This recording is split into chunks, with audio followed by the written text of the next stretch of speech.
You are tuned in to the Shockwaves Videocast, presented by Bob Nalbandian, host of the Shockwaves / Hard Radio podcast on hardradio.com, and the Shockwaves Skull Sessions podcast on roadrunnerrecords.com / Skull Sessions, and Sterling Entertainment. The Shockwaves Videocast is sponsored by Metal Blade Records, Brave Words and Bloody Knuckles, Roadrunner Records, and hardradio.com.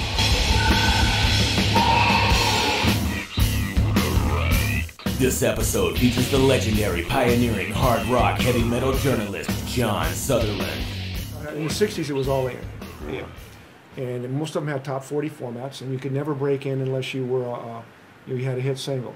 So there was no way a Diamond Head or Iron Maiden could have made it under those circumstances. They wouldn't even have any way to get in. Right.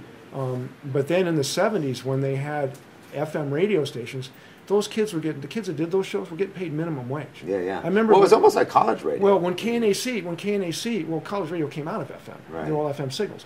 I remember the guys at KNAC tell me they made $8 an hour. Yeah, no, they weren't making You know, much money at all. because I remember the first great FM station I ever heard was KSAN in San Francisco, because my family moved up there and I was living up there and going to shows up there for quite a while. And I heard 22-minute Pink Floyd songs on that station. Yeah. And I heard bands I'd never heard before. FM created Led Zeppelin. Yeah. I mean, I heard 8 songs on the first Led Zeppelin record on Absolutely. FM before I heard one on AM. Yeah. And you could scare the AM stations into playing them by getting so much. But you got to remember, in the beginning, FM people didn't have it in their cars. Yeah, yeah. You had to buy a special receiver. You had to buy a special, receiver in your car. So it wasn't until they started making AM, FM receivers in your house, in your car, that FM really took off, because it was a far superior signal. Yeah, sure. It sounded a lot better, and AM was wasn't as good a signal. But once that happened and those stations got going, and then college, that changed everything. Oh, absolutely. And the colleges, the kids in college are weird. They're going to play REM 24 hours a day and Yeah. make them stars. It was completely. I had a college radio show for about a month. I think I got fired for playing Iron Maiden for 40 hours straight or something. But I would go in there and I had no idea what I was doing. I go, okay, today's show is going to be about Iron Maiden, and I'd play a bunch of songs and I'd look up and the hour would be over. And go, okay, see you next week. I had no structure whatsoever, and I played what I wanted. And I remember my friend Brian Ashley played what was that song, War Pigs? And the guy goes, if you ever play that song ever again, I'm going to kill you. I'm not going to bother fire you, I'll kill you. Well, I remember a station in L.A. called K-West. I don't know if you Yeah. remember. I used to hear, War Pigs. I don't know, it was the first time I heard A Light in the Black when Rainbow Rising first came out on FM radio. And I'm like freaking out. I'm like, wow, this is incredible, But Yeah, the signal they that- could get away with that. The signal that is K-Rock now, 106.7, was a rock radio station in Burbank back in the early 70s. I remember And that they was the used to first play station. AC/DC. That was the first station I ever I heard heard AC/DC on. in the late 70s. Yeah. I think it was still called K-Rock, but it was Yeah. completely different. They used to play, they played Angel City a lot. I used to hear Alex Harvey, Midnight Moses. They would play some very obscure stuff back then. You should have a show about the labels. Yeah. About how they all did it. I mean, Megaforce came out of a record store. Right, Metal right. Blade came out of a record store and a fanzine. Sure. Combat came out of a distributor. Right. They all had different ways to do it, but these were all, always, when I met everybody, when I finally kind of got into the music business as compared to being in the magazine business, and I met everybody, what I figured out was these were the kids that had the best record collection in their neighborhood. Right. They had the most records, the most obscure records.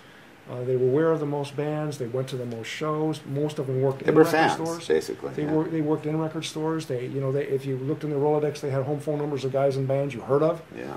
And stuff like that. And these were the real fans that kept it going. And I think that's the problem with the industry now, is the fact that these people they're not music people. It happened in the 80s. I saw it when the record companies got sold to big corporations, and then they brought in people from Kodak and Mitsubishi. They didn't have anything to do with music. It went the wrong way. That's when it started going from you got 3 albums to succeed to you got 3 weeks on a single to succeed, which is the way it is now.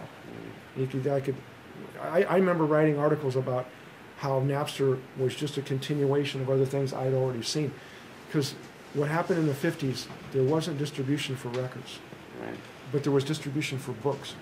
So what the record companies would do would say, look, I got Perry Como, and he could sell a lot of records, but there's no record stores in Omaha. Can we put Perry Como records and you're a Book of the Month club, and they can buy an album instead of a book. So people started mail ordering albums, which is how the Stones got all the blues records in England. Wow. And so people would mail order records. A history lesson. I never knew So this. they would mail order records, and then that's how records got distributed in Is that obscure how Columbia marketplaces. House and all that kind of started? Oh yeah, yeah. And then along came K-Tel, who said, "Hey, you know that #1 hit, Wild Thing that everybody loved? Well, nobody's heard that in in some obscure town, Biloxi, Mississippi. We're going to put out this record. It's only going to be #1 hit songs. Yeah. So why don't you give us the rights to that song, and here's our financial structure, and we'll sell you even more copies of that song." And so that's how K-Tel came out. So when Napster came out, I thought they should have done the same thing. It was the reverse order. Yeah. The guy made the technology before he dealt with the record company. Right. But if the record company would have came in and said, "Okay, we own you. Yeah. We're going to use your technology. You're still valuable to us. You think in a different way than we do. Let's do this the way we did the record club and the thing, and let's charge people 25 cents, 50 cents, $1 a song before they get out there too much and people get used to it and start to culture it," we wouldn't have the problem we have now. That's true. I don't think the record industry would have went flat on its belly like that. Yeah. People would have got used to it. Yeah, you're So, probably right. Well, I think too, by the same token that labels at the time, you got to remember before Napster hit, I mean, they were selling CDs for $17.99, and this is a CD which manufacturing costed what, 50 cents? Well, that's the problem. What happened was, records were $8.98 list, Right. and a You band mean would albums, make, vinyl? albums, Yeah. records, Yeah. and they were $8.98 list, Right. and the band would make, if they had a really good deal, about $1 and a quarter. Sure. Okay, and then the retailer would make a certain amount, the wholesaler would make a certain amount, and the record would make a certain amount, and there were certain things that were tacked on top of it. Sure. One of them was packaging, Right. and it used to cost a couple of bucks to make a physical record with the vinyl and the sleeve and the gatefold and all that stuff, so they would charge them more for that. Well, once they started manufacturing CDs They at a kept really that. huge volume, it would cost them between 30 and 40 cents to do everything. Right. The jewel case, the record, it would cost 30 to 40 cents, Exactly. and they were still charging the bands $3.50. Exactly. They were back billing them $3.50. Absolutely. And when people figured that out, when I finally got inside a record company and I saw where all the money went, I knew it was a house of cards. As soon as somebody figured it out, I kept waiting for Rush or Van Halen to start their own record company Yeah. and sell their own records and just charge $5 and make more money than when That's they all were they had to charging. do because they had to. And what turned it the other way in the artist's favor a little bit was when Capitol tried to put the Beatle catalog out, and Paul McCartney and Yoko said, no, you're not going to sell our records for $15 and pay us the $8 rate. We're the Beatles. Yeah. You don't do that to the Beatles. So Yeah. you're going to have to renegotiate. And so what happened was they won. Right. And every label, when they started putting out CDs, they had to go to the band and get permission to sell their records, and which caused the bands a chance to go up their rate on their catalog Sure. and start making money off things they got screwed on. Yeah. It changed it. And then the record company started making less money, and then it started going down. But that's a whole different ballgame.